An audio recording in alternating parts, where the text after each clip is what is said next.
Thank you for watching my presentation. I cannot believe this class is almost over. I've had so much fun. The topic I chose was Terrence Howard and his negotiation with Marvel regarding Iron Man 2. Terrence Howard is an American actor who has graced the big screen countless times since 1992. I've been a fan of Terrence Howard since his role on ABC's Jackson 5 and American Dream. He has also received Golden Globe nominations for his role in Hustle and Flow. His passion for acting started during childhood. According to IMDb, Terrence Howard's love for acting came naturally through summers spent with his great-grandmother, New York stage actress Minnie Gentry. Hard work definitely paid off for this talented actor. Howard has been casted in over 80 television and film productions. He once stated in an interview with A&E that while other kids were in acting school, I was collecting a reservoir of life experiences, so I understand the underlying motivations behind the acting. That's not something you can learn in a classroom. You have to live it. Terrence Howard has definitely found this purpose in life.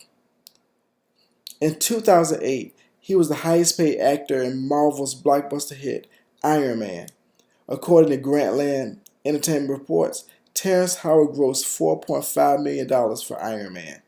Sadly, in the sequel, he was replaced. Terrence Howard and his agents negotiated his contracts with Marvel's executives. He was the first actor to sign on to a 3-part movie deal for Iron Man, and as a result was given the highest salary. He took on one of the main roles as Jim Rhodes, who is an officer in the Army and works for government. After the movie was a success, Iron Man 2 was in the works.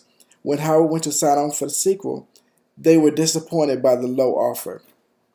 The studio went to the actors' agents with a new and drastically reduced offer, a number that's similar to what supporting cast members were paid for their first movie. The agents, according to sources, were so taken aback by the new figure that an estimated somewhere between 50 and 80% pay cut was questioned. There are many rumors why this happened, but some sources say that his performance in his first movie was not up to par. According to Entertainment Weekly, it didn't help that according to one source, Favreau and his producers were ultimately unhappy with Howard's performance and spent a lot of time cutting and reshooting scenes. During the negotiation, Howard's role was the actor, and the Marvel's executive was the production company's representative. Howard wanted to keep his salary the same, and Marvel wanted him out. Howard's underlying interest was to keep his salary and to continue to gain more popularity from his blockbuster franchise.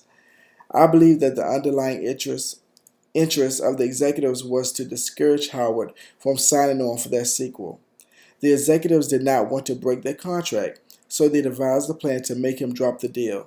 They offered Howard a bogus deal that was 80% lower than his salary in the first movie. The bad enough for Howard was to walk away from the deal, and the bad enough for Marvel was to replace him. According to Huffington Post, Howard stated, "I chose not to fight back, not to deal with the allegations, but to continue forward and do what I had to do.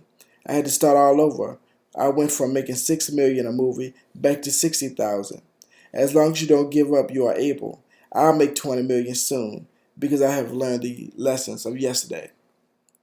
Emotions were high after the negotiation. Although Marvel reps did not comment, Howard had a lot to say. In fact, he blamed Robert Downey Jr. for the reason why he didn't come back for the sequel. He stated that it turns out that the person that I helped become Iron Man when it was time to re-up for the second one took the money that was supposed to go to me and pushed me out.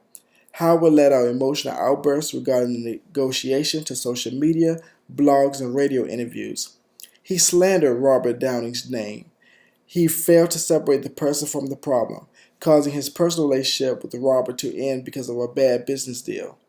According to Forbes' article, so in close relationships, when you identify with the other person, expressing disappointment can be an effective negotiation strategy. This concept of guilt did not work in Howard's favor. His lack of communicating effectively with Robert caused rumors to generate. Howard also failed to see the situation through Robert's point of view.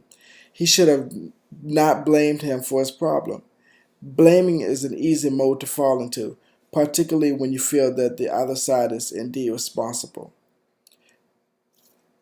The negotiation process for Iron Man 2 was not effective because there was neither trust nor mutual gain. The Marvel executives came to the table with a hidden agenda, and it was clear to Howard's team that they did not want to negotiate fairly. They were not sensitive to Howard's interests. One good thing during the negotiation process was that Howard was able to identify the dirty trick of take it or leave it. He refused to be the victim.